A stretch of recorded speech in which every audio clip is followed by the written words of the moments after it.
دوستو، کیا آپ کو معلوم ہے کہ ایمان کے راستے میں کون سی چیزیں رکاوٹ بنتی ہیں اور ہمیں کس کی پیروی کرنی چاہیے؟ اعوذ باللہ من الشیطان الرجیم، بسم اللہ الرحمن الرحیم، اللہم صلی علی محمد وآل محمد وعجل فرجہم۔ ناظرین محترم، السلام علیکم۔ تفسیر کے اس پروگرام میں ہم آپ کو خوش آمدید کہتے ہیں۔ ناظرین، الحمدللہ اب تک ہم نے سورہ یونس کی 32 آیتوں کی تفسیر کو جان لیا ہے اور آج مزید 4 آیتوں کی تفسیر کے ساتھ آپ کی خدمت میں حاضر ہوئے ہیں۔ تو آئیے چلتے ہیں پہلے آج کے اس ایپیسوڈ کی پہلی آیت کی تفسیر کو جاننے کے لیے پہلے اس کی تلاوت اور ترجمے کو سنتے ہیں۔ کتاب انزلناه الیک مبارک لیدبروا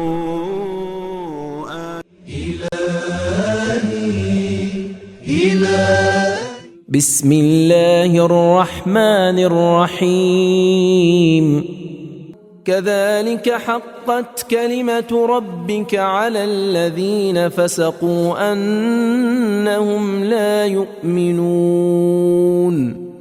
اس طرح سے تیرے رب کا فرمان نافرمانی کرنے والوں پر ثابت ہو گیا ہے کہ وہ ایمان نہیں لائیں گے۔ تلاوت اور ترجمے کے بعد اب آئیے اس آیت کے 2 اہم پیغامات کو جاننے کی کوشش کرتے ہیں۔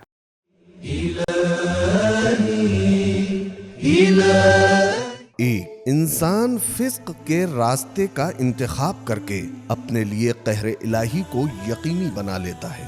2، فسق و گناہ ایمان لانے میں رکاوٹ ثابت ہوتے ہیں اور کفر کی تمہید ثابت ہوتے ہیں۔ تو یہ تھی آیت نمبر 33 کی تفسیر۔ اگلی آیت کی تفسیر کو جاننے کے لیے آئیے چلتے ہیں پہلے اس کی تلاوت اور ترجمے کو سنتے ہیں۔ قل هل من شركائكم من يبدأ الخلق ثم يعيده قل الله يبدأ الخلق ثم يعيده فأنى تؤفكون۔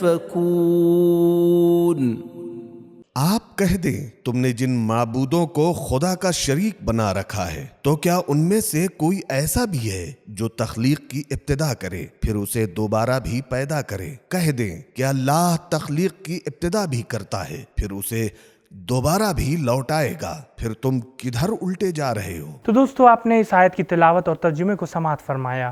اب آئیے دیکھتے ہیں کہ اس آیت سے ہمیں کیا پیغام ملتا ہے۔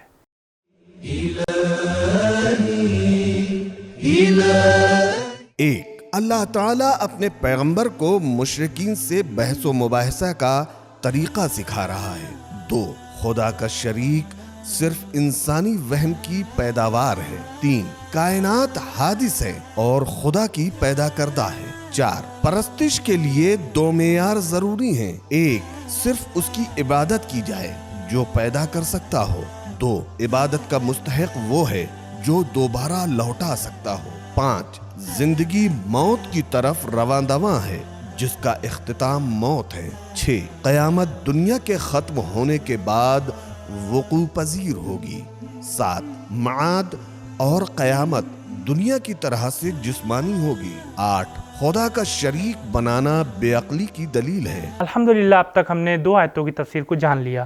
اب آئیے چلتے ہیں آج کی اگلی آیت کی تفسیر کو جاننے کے لیے پہلے اس کی تلاوت اور ترجمے کو سنتے ہیں۔ قل هل من شركائكم من يهدي إلى الحق قل الله يهدي للحق أفمن يهدي إلى الحق أحق أن يتبع أم من لا يهدي إلا أن يهدى فما لكم كيف تحكمون۔ آپ کہہ دیں کہ کیا تمہارے شریکوں میں کوئی ایسا بھی ہے جو حق کی ہدایت کرے؟ کہہ دیجئے کہ اللہ ہی حق کی ہدایت کرتا ہے، تو پھر بتاؤ کہ جو حق کی راہ دکھائے وہ اس بات کا زیادہ حقدار ہے کہ اس کی اتباع کی جائے، یا وہ جو خود اپنی راہ نہیں پاتا جب تک اسے راستہ نہ دکھایا جائے؟ تمہیں کیا ہو گیا ہے؟ تم کیسے فیصلے کر رہے ہو؟ تلاوت اور ترجمے کے بعد اب آئیے اس آیت کے اہم نکات کو جاننے کی کوشش کرتے ہیں۔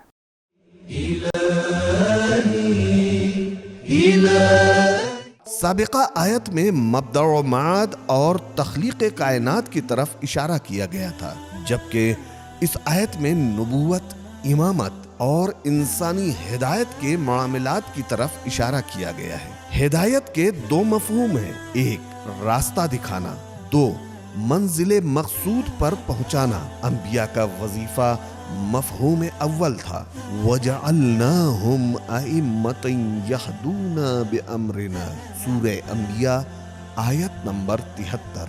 ہم نے انہیں ایسے رہنما مقرر کیا جو ہمارے حکم کے مطابق ہدایت دیتے تھے۔ ہدایت کی دوسری قسم اللہ تعالیٰ سے مخصوص ہے، إِنَّكَ لَا تَهْدِي مَنْ أَحْبَبْتَ وَلَكِنَّ اللَّهَ يَهْدِي، سورہ قصص آیت نمبر 56۔ اے رسول، جسے آپ چاہتے ہیں اسے ہدایت نہیں کر سکتے، لیکن اللہ جسے چاہتا ہے ہدایت دیتا ہے۔ یہدی الی الحق اور یہدی للحق دونوں کا ایک ہی مفہوم ہے۔ تفسیر المیزان، شیعہ و سنی روایات متواترہ کے مطابق رسول اکرم صلی اللہ علیہ وآلہ وسلم نے فرمایا، حق علی کے ساتھ ہے اور علی حق کے ساتھ ہے۔ احقاق الحق جلد نمبر 5۔ ان نکات کو جاننے کے بعد اب آئیے دیکھتے ہیں کہ اس آیت میں ہمارے لیے کیا اہم پیغام بیان ہوئے ہیں۔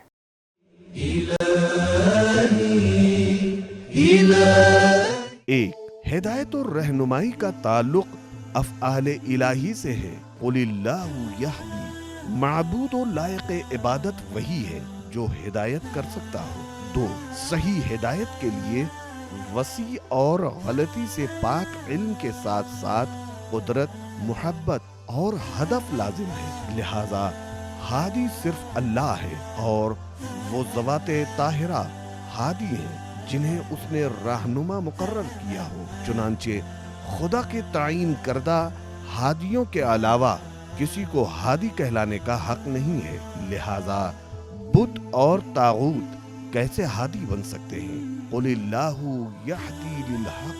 تین، قابل اتباع صرف وہی ہے جو حق کی طرف رہنمائی کرے، جو خود محتاج ہدایت ہو وہ ہدایت نہیں دے سکتا۔ چار، نبوت، امامت اور معصوم رہبر کی اطاعت ایک عقلی قانون ہے۔ ناظرین، الحمدللہ اب تک ہم نے 3 آیتوں کی تفسیر کو جان لیا۔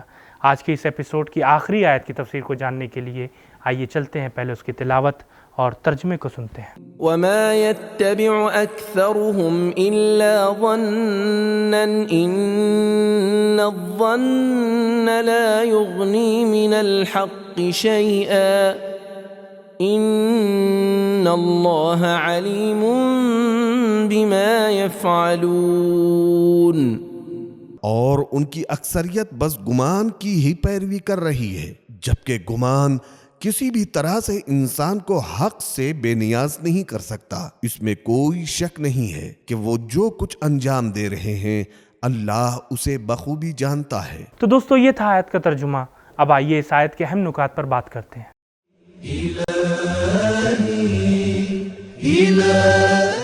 حقیقی قدر و قیمت علم کی ہے۔ قوی گمان اور اطمینان صحیح مبنا پر استوار ہو تو اس کی بھی قدر و قیمت ہے۔ جس طرح سے آیات و روایات کے ظاہر سے حکم خدا کی شناخت کا گمان ایک فقیہ فروعی مسائل میں حاصل کرتا ہے، اس کے برعکس عقیدے میں گمان جو کہ آباء و اجداد کی تقلید اور جاہلی تعصبات سے پیدا ہوں، اس کی کوئی قدر و قیمت نہیں ہے۔ اس آیت کے اہم نکات کو جاننے کے بعد اب آئیے دیکھتے ہیں کہ اس آیت سے ہمیں کیا پیغام ملتا ہے۔